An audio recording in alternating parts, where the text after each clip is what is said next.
Hi, Hello. people. We're Hi. married. Yay, we're married. This is episode 2. Second episode. Uh, Okay, this episode is my episode. Today we're talking about the incredibly expansive and complicated world of Elder Scrolls lore. Anything before we get started? um, if you haven't seen the first episode, it's on tarot.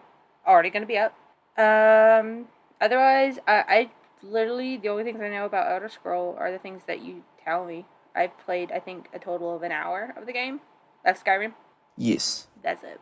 Okay, so, The Elder Scrolls is a franchise of games made by Bethesda. Okay. Uh, there are six mainline games. They are Arena in 1994. Daggerfall, I'm not sure when that one came out. I actually forgot to look. Uh, Mm-hmm. Daggerfall is the second one. Elder Scrolls 2 Daggerfall seems to have been released in 2002, Okay. I think. No, 1996. That's a bit of a difference. Yeah, it is. I think it's a Steam 2002. I don't know. Anyway, Daggerfall 1996. Morrowind is the third one. Elder Scrolls 3 Morrowind.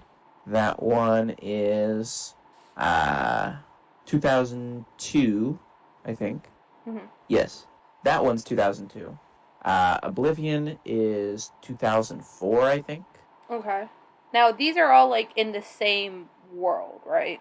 Yeah, these are all the same universe, same world, same continent, same everything. Okay. They're all just different points in history of like large events. It's actually 2006 for Oblivion, and then 2011 is Skyrim, Elder Mm-hmm. Scrolls V Skyrim, and also there's Elder Scrolls Online, which I don't know when it came out. I know next to nothing about it, and I just know that it takes place like I think before Morrowind. Okay. I'm not exactly certain when it takes place. There's a lot that happens in that game. It's kind of all over the place. My question is, now when the games came out, is that the order of like historical events, or is it like they jump around? I think that's the order of historical events. Okay. Let me look it up. I'm pretty sure they released them in chronological order in universe. That's shocking. Most games don't do that. Elder Scrolls chronological order is yeah, Arena, Daggerfall, um, Morrowind, Oblivion, Skyrim. Okay. So, are you gonna you go ahead. You tell me. Tell me. I think so. Basically, um, existence does not exist yet. Creation. This is like a vast oversimplification of creation, but Okay. basically, there's Anu, and Anu stops being Anu and becomes Anu and Padme. Padme being Sithis. You may recognize Sithis. Okay. So Anu and Padme now exist, and they sort of interact, and that's how the world comes about. And like aspects of Anu and Padme become these entities known as the Et-Ada, which are the uh, they're essentially proto gods. They are what will eventually become the Aedra and the Daedra of the Elder Scrolls lore. Now, is Anu and Padme, are they not gods, or are they like higher beings than gods? Um, Padme becomes a god. Anu just kind of fades, sort of. I'm looking at pictures It's of these people. go right ahead and put them in. I have no pictures saved to my notes document. I didn't either. Um, all I'm seeing is like big things of energy. Yeah, that's kind of the characterization of Anu and Padme. Okay. So, Padme creates this uh entity, I suppose. I think they create basically it's Lorcan, aka Shor, aka Shazar, which is an incredibly important deity in most of the mortal world's uh pantheons, I suppose. And that's Basically, Shazar. Lorcan tricks the rest of the Et-Ada into creating the mortal plane, Mundus, and he appoints this dude, Magnus, to take care of all that. And Magnus eventually is like, this is actually kind of sus. What's going on here? So he gathers all the Et-Ada together, and they all look around and they're like, yeah, this is really sus. And then they look at Lorcan and they're like, what are you doing, buddy? And he's like, eh. So they punish him by tearing out his heart and throwing it at the world. And Okay. then, and then most of the Et'Ada just decide to leave because they don't like it on Mundus anymore. So they just leave, and they poke a bunch of holes in the I don't remember what it's called, but basically like this world's idea of a firmament. They eventually like they become the stars as they poke their way out of Mundus and go to Aetherius, which is beyond Mundus. That's where the Aedra hang out. Okay. Um, This there's some feels kind of war. really like Lord of the Ringsy to me. It does, doesn't it? So there's some kind of war. Lorkhan's involved. There's a lot going on. But basically, the heart of Lorkhan is somewhere on the planet Nirn. There's Aetherius, where all the Aedra are, and the Daedra that stayed behind in Mundus create their own plane called Oblivion, and they go there. And then the descendants of the Et'Ada become the Elnofey, which is essentially proto-elves. And then the Elnofey don't really do anything. And then they descend into the different races of people on Nirn. There's all this crazy stuff that goes on with continents. A bunch of them sink, a bunch of them reform, and basically now there's like 4 or 5 continents. I don't know the exact number, but the one we're focused on is Tamriel. Tamriel is the one where all of the events of all the games take place. So starting off, wait, hang on. I got a question. This is a lot. Yes, it's so much. There are different worlds, and do people know about these other worlds? Yes, they do. All right, and then, but all of the events in Elder Scrolls take place on that one location. On the continent of Tamriel, on the planet of Nirn, yes. Except specific times in the hero's journey of each game. Not necessarily every game, but each game. The hero spends time in Oblivion or Aetherius. So, for example, there's a time in Daggerfall where the hero goes off to Aetherius to do some BS with Numidium. It's insane. I know none of that makes any sense to you because we haven't got to Daggerfall yet. I found this image, and so Mundus is Nirn, or is Nirn a planet in Mundus? Nirn is the center of Mundus. It's a planet in Mundus. Okay. This makes so much sense. There are a bunch of other planets in Mundus that are associated with the Aedra of the Divines, like the 8 Divines pantheon. And the deities that left put little holes in the firmament, and that's the stars. Yes, and Magnus is the sun, which I completely forgot about, but Magnus is the sun. Okay. Can people on Nirn travel to these different planets, or is that like a higher being?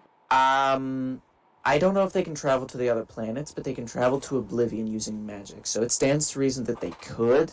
Okay. Just don't know that they'd actually survive there, because there's no gods watching over it to make it livable, because the gods all left Mundus. Yes. So is Skyrim, because that's the only game I know about, Skyrim's a place on Nirn? Skyrim is a province on the continent of Tamriel, on the planet of Nirn. Okay. I'm caught up. Continue. Right. Where was I? I gotta go back to my doc. Right. Okay. So we have the Elnofey. They live places. They're kind of all over the planet. Mm-hmm. So, starting on Tamriel, we've got the Elnofey descend into humans. So they eventually become what are called the Needs. The Needs live in the southern central portion, primarily, of Tamriel, which is called the Nibene Valley, and eventually becomes what's called Cyrodiil. That's one of the provinces. The Needs live there. They're just sort of doing their thing. They spread up into Skyrim, which borders Cyrodiil. They spread into Morrowind, which is to the east or to the right. I know you're dyslexic, so I'm going to try to describe it as succinctly as possible. I also found a map, so we're all... Oh, yeah, the map, yes. So, okay. Tamriel map. Yep. Basically, Cyrodiil, down in the center there, that's where the Needs started out. Okay. They spread up into Hammerfell and Skyrim and Morrowind, and that's where the Needs lived, historically speaking. And these places are what make up the games. Like, the games are like these different places. Yes. Can you not travel to Morrowind in Skyrim, though? There is one or two places in Morrowind that you can go in Skyrim, but that's it. Okay. So we move forth. Yes. Basically, the Needs are just basic humans, pretty much. And we'll get to more of their history whenever we move on to the Elves, which are the next part I'm going to talk about. Basically, It's at this point, Need's already on the continent, and there's Khajiit and elsewhere, and they have this crazy, like, complicated moon cycle that deals with their physiology. And basically, if you're born on the full moon, you're like this super, like, super cat, beastly creature that's like super smart and really cool. Mm-hmm. But most of the Khajiit born there are just cat people, like you see in the games. Yeah.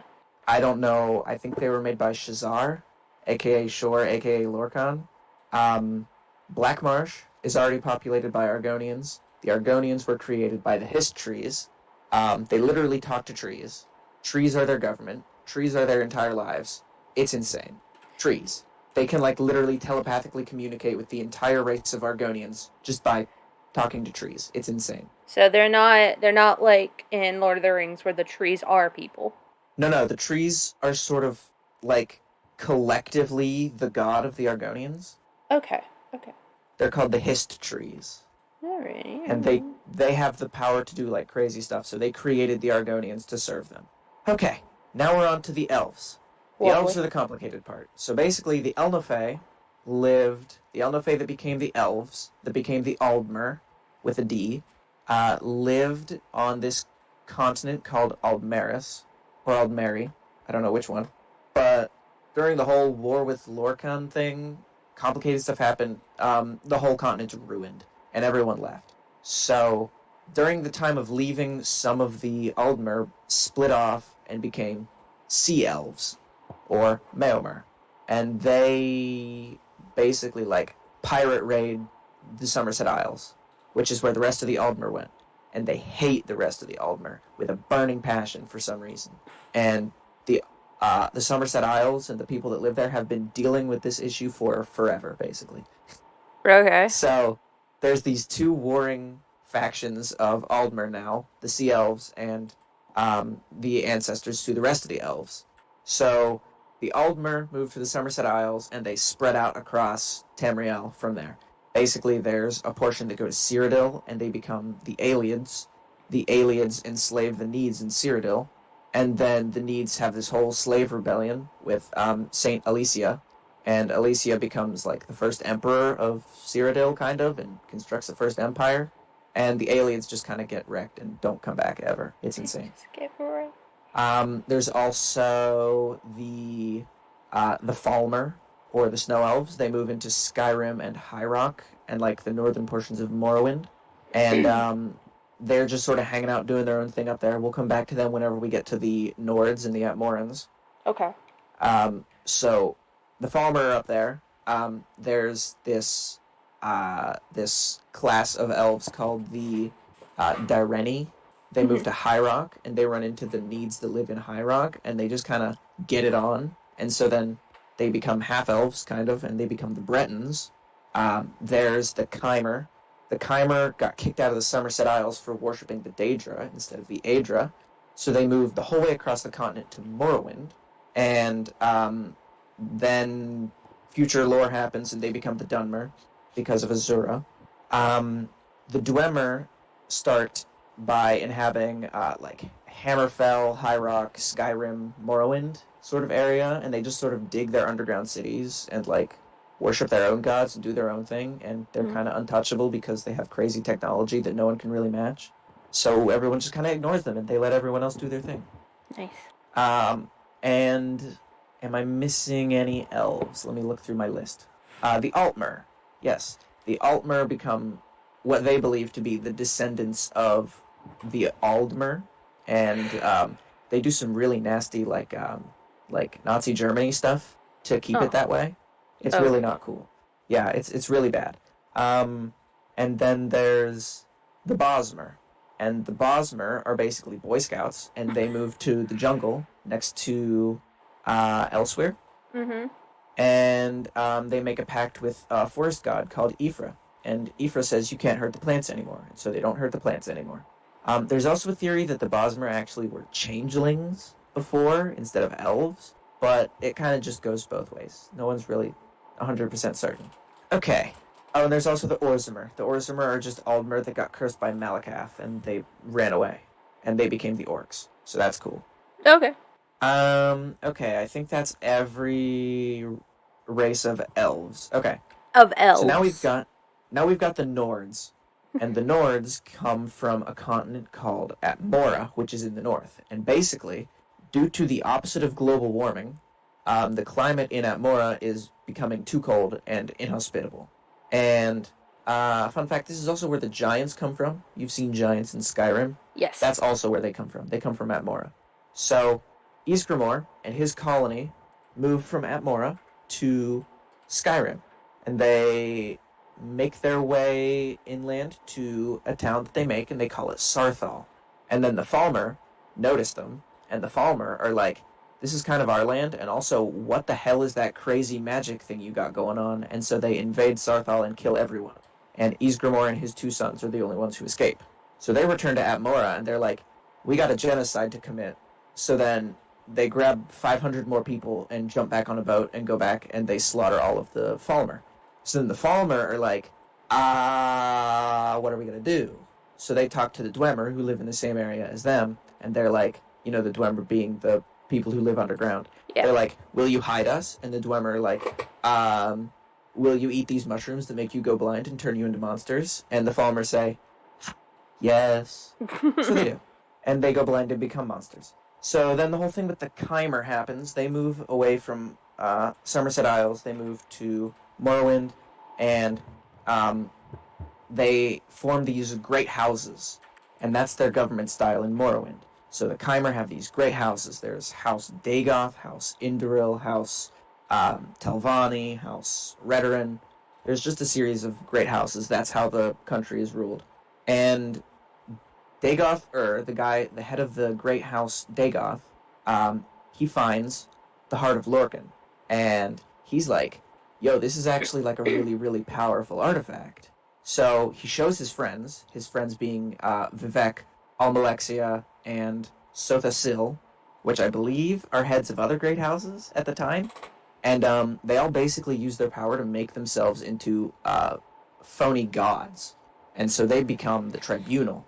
Okay, so Except Dagoth, or go ahead. we have gods. Yes. We have not gods that are better than gods. We have fake gods. Yup. Do we have like demigods? Sort of. I haven't really touched on the Dragonborn yet. I kind of skipped over the whole Merethic era with people and dragons and the dragon cult and all that. That's okay. I'm just barely keeping up. Yeah, that's pretty reasonable. It's very like the lore seems so in depth. It reminds me of like if you had to read the Silmarillion or something. Yes, this episode is the Elder Scrolls Silmarillion. Okay. Okay. So, okay. Basically, the gods get really, really, really pissed. Like the Daedra that the Chimer worship get really, really pissed about the tribunal. Mm-hmm. And so they turn all of the Dunmer people into, or all of the Chimer people into Dunmer. But then there's Vivek, this guy who became a fake god, and he just sort of forces himself to not, but he only has so much power, so he becomes like half and half. He's like half Chimer and half Dunmer. It's wild. You got a picture of him to put in there? Of Dunmer? Yeah, Vivek, there he is. So, Dagoth betrays Vivek, Sothasil, and Almalexia, and they sort of kill him. There's this whole deal with the Battle of Red Mountain, Red Mountain being the volcano in Morrowind, and the Dunmer all sort of get united into what's called the Great Council. Yeah. All of the great houses and except for the Dagoth house, because Dagoth is the bad guy. And all of these people who aren't really involved in the great houses, they become what's called Ashlanders. So this really cool guy that everyone likes a lot, called Indoril Nerevar, he gets together all of these people, joins them together, and goes up against House Dagoth, and House Dagoth is sided with the Dwemer because the Dwemer wanted to study the heart of Lorcan. So basically, they all fight Dagoth they win, but Indoril Nerevar is killed, and Dagoth is kind of buried under the mountain, buried under Red Mountain, and the Dwemer all just vanish. They're just fucking gone. So that's cool. Alright, then eventually... And this is all pre-games, right? Yeah, this is all pre-games. Okay. So, this is around the time that the Dragon Wars happen. Basically, the Nords of Skyrim have been subjugated by the dragons for all this time, and Akatosh blesses a few people to be dragonborn, and they go and kill dragons and consume their souls to kill them permanently. And then they fight Alduin and Skyrim lore. So Alduin's gone, and then the Tongues go and fight the Dunmer in the Battle of Red Mountain. It's really complicated. The Tongues being the humans, the Nords in Skyrim who know how to use shouts. Mm-hmm. Oh my god. Okay. So, we've got Dragonborns now. And Dragonborns include people like Tiber Septim. And Tiber Septim says, hey, I'm going to found an empire. And so Tiber Septim founds an empire. And now we have the Dragonborn dynasty, Tiber Septim. He dies. All the humans essentially say, okay, but he's a god now. And all the elves say, wait, what the hell are you talking about? Except for the Dunmer. They don't really care because they kind of invented their own gods earlier. They know the drill. So, the humans all worship 9 divines now. They worship all of the 8 that the elves worship, and then they worship Talos, which is Tiber Septim. And then the elves do their own worshipping of other things, and then the Dunmer worship the Tribunal and the Daedra, like Azura. Primarily, they worship Azura. So... That's a lot of people. Yes, it is. Okay. Am I missing any? The Red Guards, yes. So the Red Guards come from this continent called Yokuda, which sinks into the ocean. So they sail away from Yokuda, and they show up in Hammerfell, and they beat the crap out of literally everyone there because they're badass. And then they found their own Hammerfell kingdom, and they live in the desert, and it's very cool. Okay, that's the origin of all the races. I think that's everyone. I hope so. Did I miss anyone? I talked about the Bretons. The Needs become the Imperials in the future. I mean, I you didn't keep mention going. that. I got me some Okay. Cheez-Its.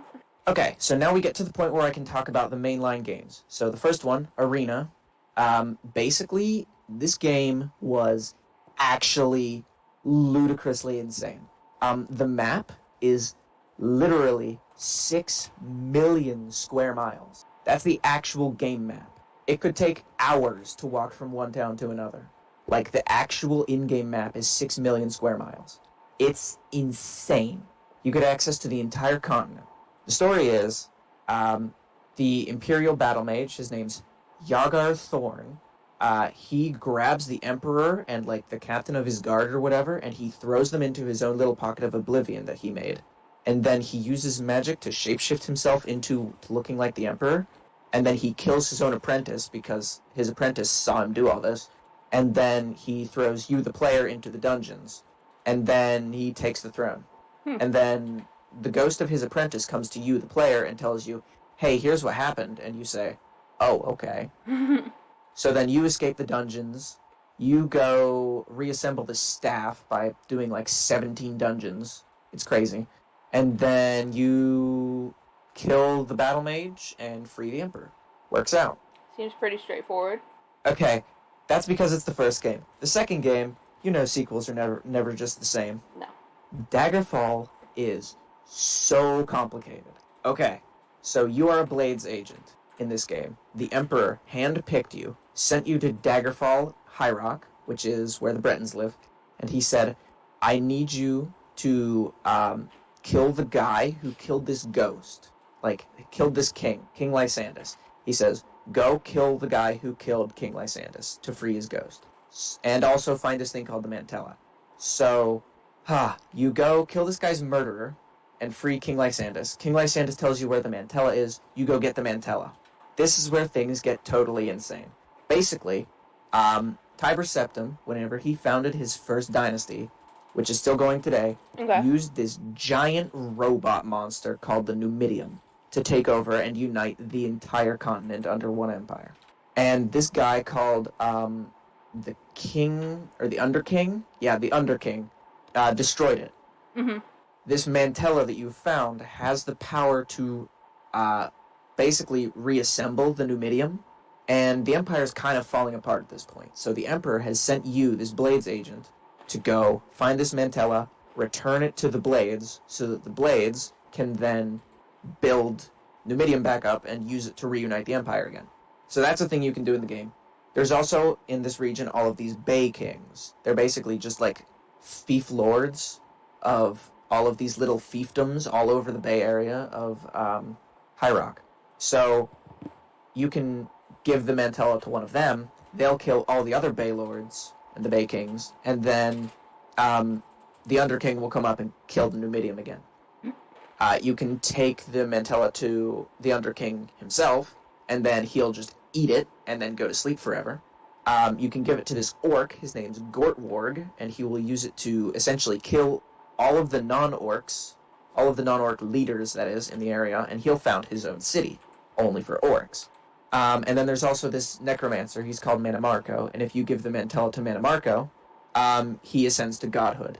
And then the Underking shows up and eats the Numidium, like he does it in pretty much every other ending. Okay. Now, are all of these endings canon? Yes. Yes, they are. How? So this is one of those games where you, as the player, leave Mundus briefly. Most of the time, whenever you leave Mundus in the games, you go to Oblivion. For example, in Skyrim, you can go to the Mind of Pelagius, which is part of Sheogorath's Shivering Isles. You can enter a Soul Gem, which is part of Azura's realm in Skyrim. In Oblivion, you can just straight up go to the Shivering Isles and you become Sheogorath, Daedric Prince of Madness, which is insane, literally. Yeah, basically you can leave Mundus several times throughout the series of all the games, and you almost always go to Oblivion. But here in Daggerfall, you go to Aetherius instead. I don't remember why, but you go to Aetherius, and that causes a warp. What they call it a dragon break. And basically, what it means is no one actually knows how the events that took place led to the outcomes. Mm-hmm. Basically, it's a Mandela effect. Everybody remembers it differently. Okay. So, for example, Manamarco, King of Worms, this necromancer guy, he does become a god. That's canon. But he also doesn't. There's another Manamarco, and he just becomes the king of a cult. So now there's two Manamarcos. So this Underking guy... all these different realities are happening simultaneously? No, they're not happening simultaneously. They are the same. Mm. So, basically, imagine it like in an episode of Looney Tunes, where a bunch of characters go in and get in this fight. And, like, this dust cloud rises up, and you can't see the fight, you just see, like, arms and legs sticking out all over the place. And then everyone stops moving, and the dust clears, and everyone's tied together. Okay. And God knows how that happened, because it was in the middle of a dust cloud, but that's the outcome. So, basically, the outcome of this, in the lore, is the orcs defeat the Bay Kings and the Imperials, and they found their city of Orzinium, so Gortwarg succeeds.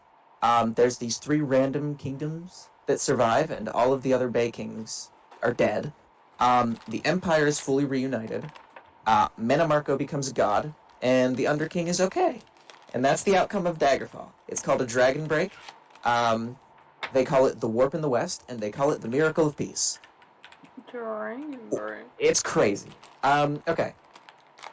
Next game is Morrowind. Morrowind, you wake up in a boat. I've already told you the story of the Battle of Red Mountain, so that's important to Morrowind. You wake up in a boat next to this other prisoner. His name is Jayub.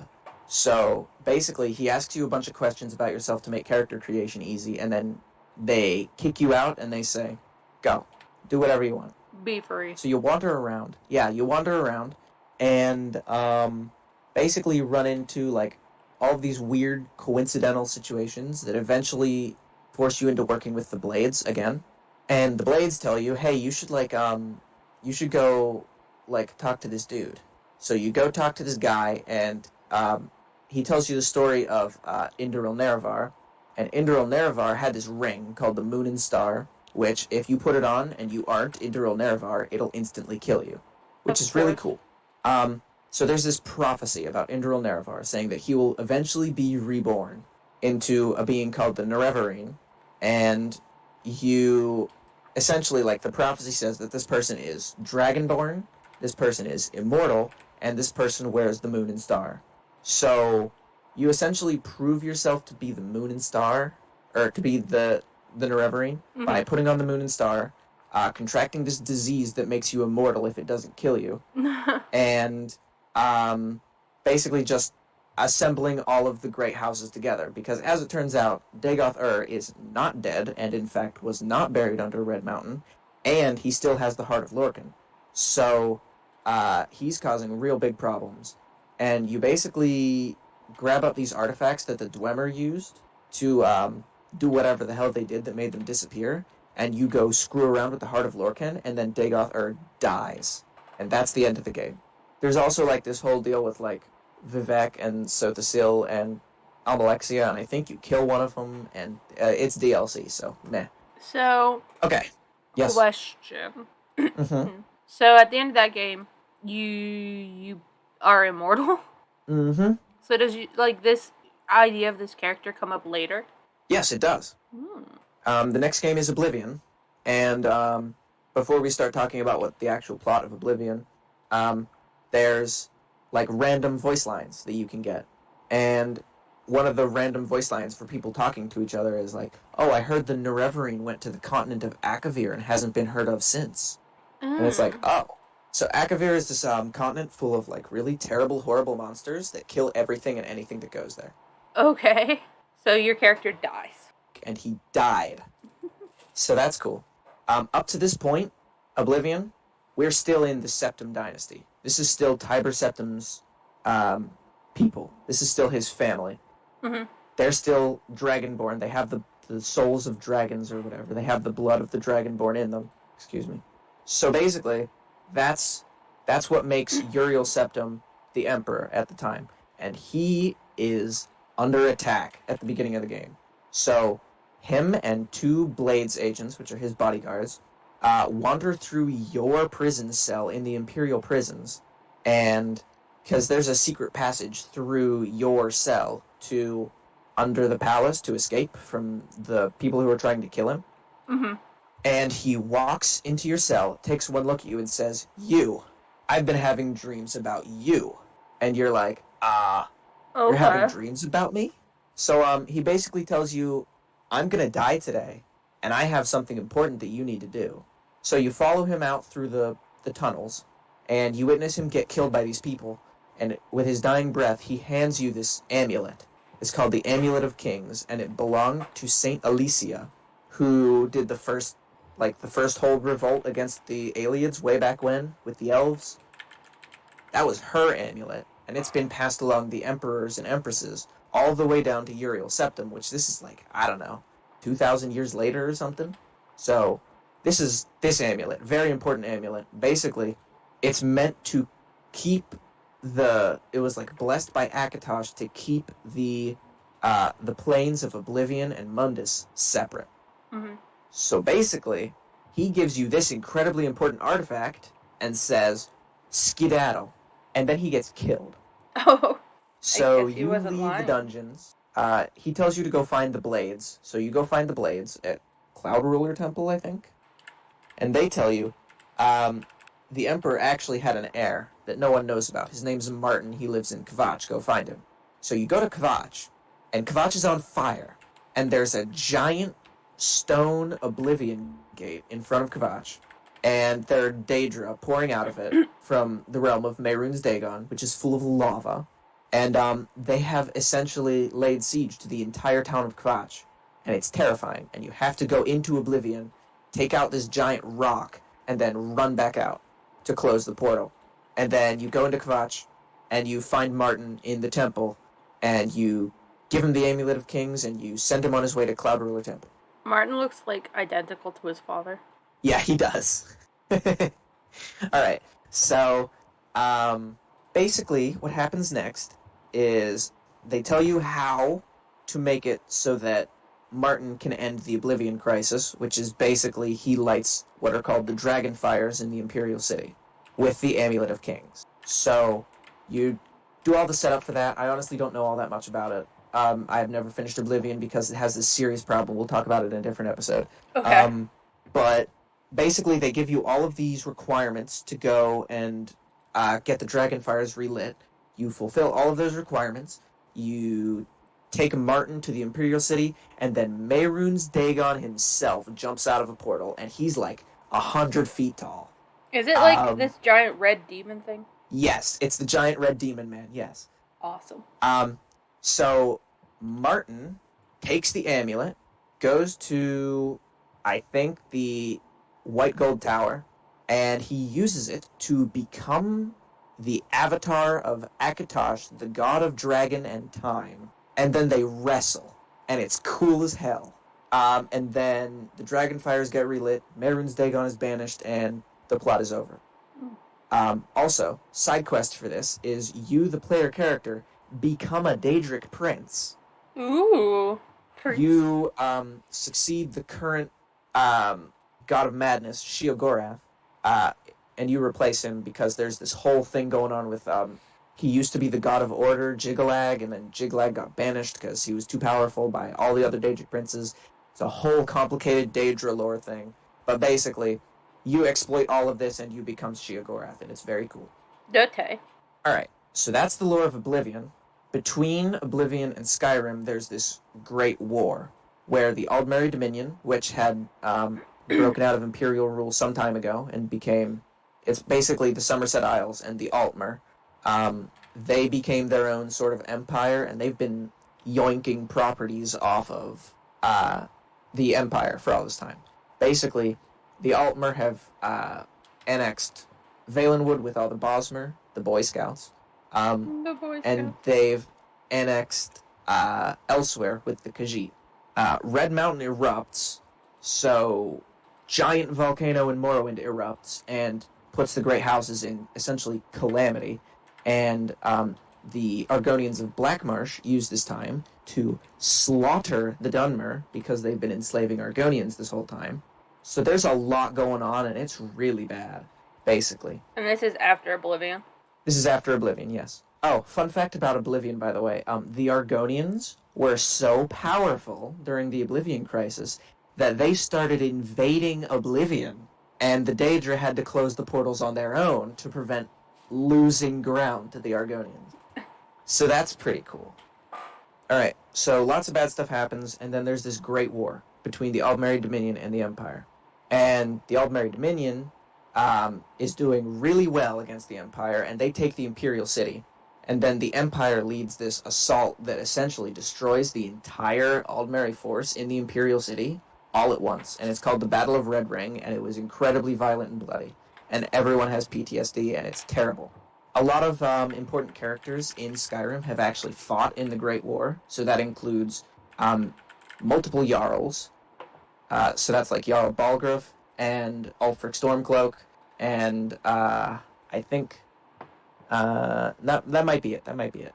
Basically, a lot of these people fought in the Legion, and then the Empire signed this treaty with the Elves, the Aldmeri Dominion, that outlawed the worship of Talos, the ninth divine that all humans worship, just so that the war ends and the Empire can recover so that they can essentially make it to the next war where they will hopefully defeat the Aldmeri Dominion. It's like the war for the rings. Yeah, exactly. Like before it's Frodo.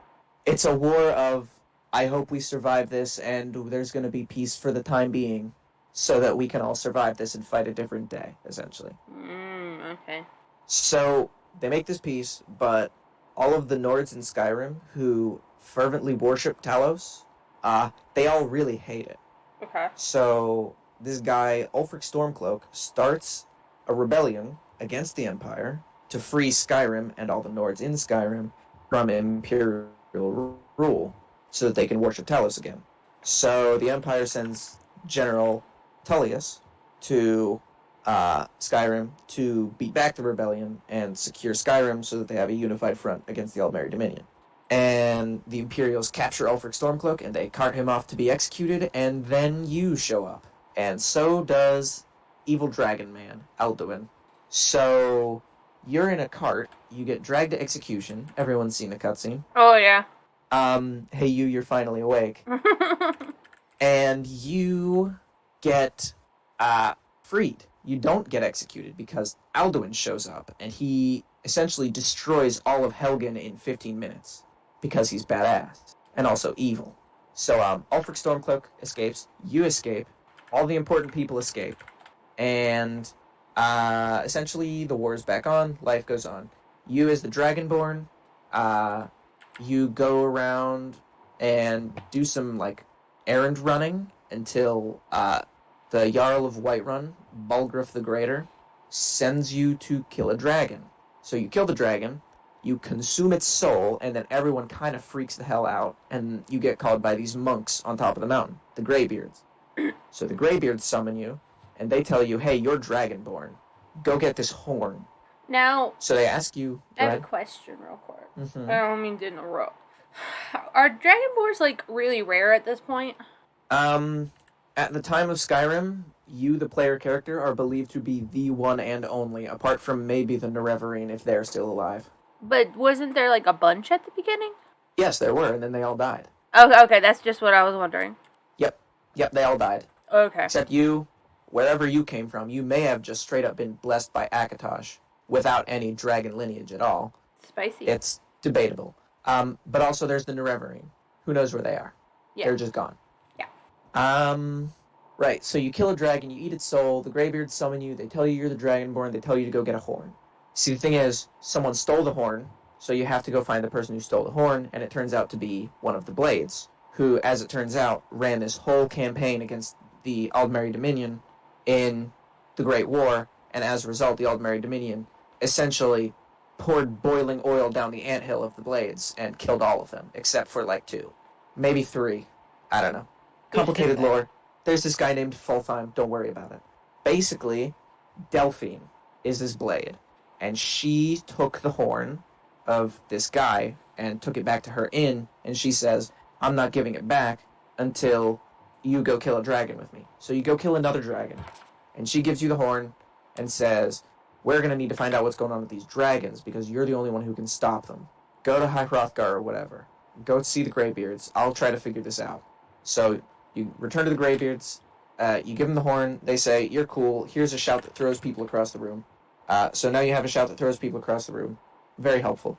You go back to Delphine. Delphine says, here's what we're going to do. We're going to break into the most dangerous building in the entire country. And you say, okay. So you break into the most dangerous building in the entire country, which is the Thalmor Embassy, the Aldmeri Dominion's embassy in Skyrim, because they're very dangerous. So you go in there, you steal all of their information about dragons, and you take it back to Delphine. And Delphine says, there's this guy named Esbern. Yo, we need to go find him. I know him. So you go find Esbern. You take him back to Delphine, and he says, I know of this place we can go. It's called Skyhaven Temple, I think? Mm-hmm. I think that's the one in Skyrim. And he says, there's this wall there called Alduin's Wall, and it has all the information that we will need to defeat Alduin. So you go to Skyhaven Temple, and you go in, and it doesn't have all the information you need to defeat Alduin. But it tells you that there's a shout that you can use to make Alduin vulnerable. So you try to find out what the hell this shout is by going to the Greybeards. And the Greybeards say, we don't know. Maybe our boss will know. And as it turns out, that boss is a dragon. Of course And it the is. dragon doesn't know, because the shout is too human for dragons to understand, which is wild because it's in the dragon language. But anyway, the dragon says, this is Paarthurnax. Paarthurnax says, but you see, here's the thing. There's this thing called an Elder Scroll, and this thing right behind me with all the crazy, like, wind moving around, that's a time wound. Basically, bring an Elder Scroll here and read it, and you can time travel. So, you go to College of Winterhold to find an Elder Scroll, and they point you to this guy named Septimus Cygnus, and you go to Cygnus, he lives in an iceberg, and you talk to him, and he says, go to the Dwarven Ruins, so you go to the Dwarven Ruins, and you get the Elder Scroll, and you take it back to the mountain, and you read it, and you travel back in time, and you learn the shout that makes dragons vulnerable. So then you go back to the normal timeline, and Alduin shows up at the top of the mountain and tries to kill you, and so you beat the crap out of him, and then he runs away. And he goes to Sovngarde, which is the, essentially, warrior's heaven. It's like Valhalla for the Nords. So you go to Valhalla, you go to Sovngarde, and to do that you have to trap a dragon, and you ride it. You ride the dragon to Sovngarde, and then you go to Sovngarde and you find these old people that you saw fighting the dragons and fighting Alduin before they used the Elder Scroll to send Alduin through time, complicated stuff. You find them, and they come out and they fight Alduin with you, and then you kill Alduin. And then you go back home. And there's more stuff, but it's kind of side questy. There's, like, vampires that you can kill, and there's, like, the first Dragonborn. He's called Marak, and he lives on an island in Morrowind, and you go to there and you kill him as well. And there's this whole deal with Hermaeus Mora, the Daedric Prince of Knowledge, and it's all kind of complicated. And that's up to modern day lore. That was a lot. Yup, it sure was. It wasn't very organized either, but I think I got most of it. There's gonna be some, like, experts go, well, actually.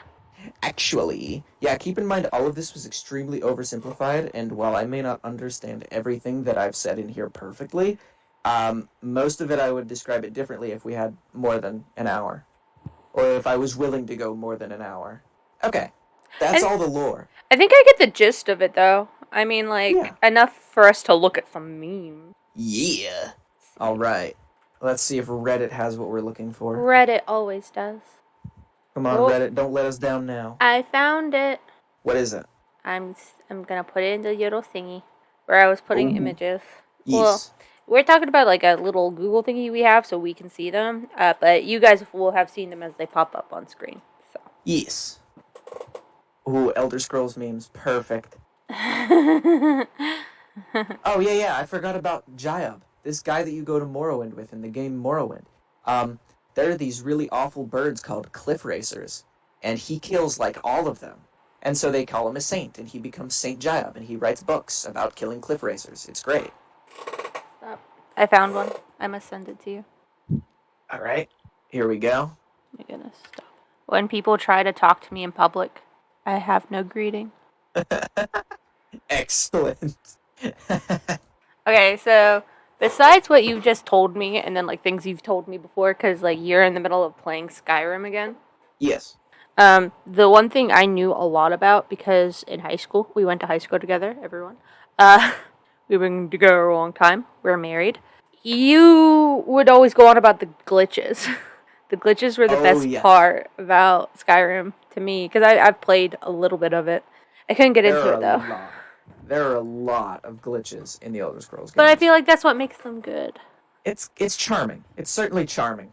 I don't know about making them good, but it's charming. There's so, like, the content field of Elder Scrolls games is so vast that, like, to expect them to get rid of every single glitch in the entire game at release is kind of insane. So, you kind of just don't expect that. Hopefully, because didn't you say that they're doing a new one? Yes, they're making Elder Scrolls 6. We don't know where it'll be yet. I sent you another All one. of the previous games are named after places. Yeah. So, the first one, Arena, is named after the entirety of Tamriel, but essentially everything has gone to shit so badly that they just call the entire place an arena. Daggerfall takes place in High Rock, which is where Daggerfall is. Daggerfall being a city in High Rock. Morrowind takes place in the country of Morrowind. Morrowind, yeah. Oblivion takes place in Cyrodiil, but Oblivion is a place name. Yeah. You know. And we got Skyrim. And then Skyrim takes place in Skyrim. So they still got a couple of places it can be. Yeah. I sent you another meme. Well, they expect it to be, I think, in Hammerfell, I think, is the leading theory right now. I sent you another meme. Oh dear, what is this? I get lost sometimes. I'm not sure where I go, but I'm not here. It's not loading. Please load. There we go. Jorik, as he sinks into the ground. You think you might be lost a little bit? Oh, I got a good one here. Alright, you send it and then I have one. Basically how you ride a dragon is that you lure the dragon to Whiterun, where Jarl Bolgrif is the leader. And yeah, you ask him to trap a dragon in his house, basically. It's like, yeah, you know these, like, eldritch abomination terror creatures from beyond time? I need you to invite one into your home for me, please. Thank you. As he's in bed. God, that's the face you give me when I try to wake you up in the morning. I sent you one too. Oh, excellent. Hey, you. You're finally awake. Oh, no. Right. I sent you another one. Vader. Ugh. Where's Padme? Is she safe? Is she alright? Palatine. Hey, you're finally awake. It seems you're in your anger. You killed Padme. Star Wars jokes when Star Wars was good. Did you look at it? Yeah. What? Oh my god. Now you see it. Seems in your anger you killed Padme. Oh no, it's a prequel meme right there. Nernruto. Oh no. What? What is this? You gotta keep up with me. What do you got? I don't know. Oh, is that Vivek? Oh my god.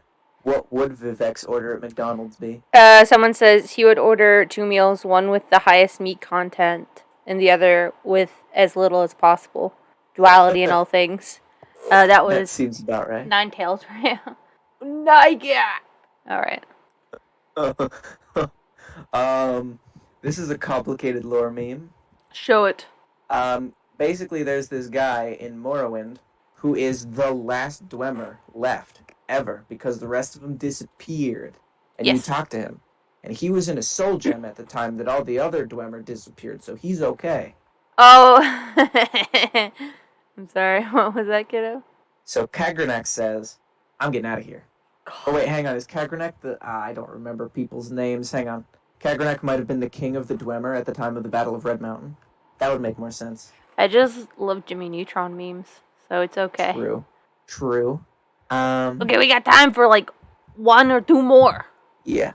Chief Tonal Architect. Keening and Sunder. Yeah. His schemes were discovered by Dagoth Ur and House Dagoth, which led to the War of the First Council. Yeah, so, this guy was, an important Dwemer. He wasn't the guy I'm thinking of. I don't know who I'm thinking of. Anyway, one more meme. I sent something. Oh? A Song of Ice and Fire.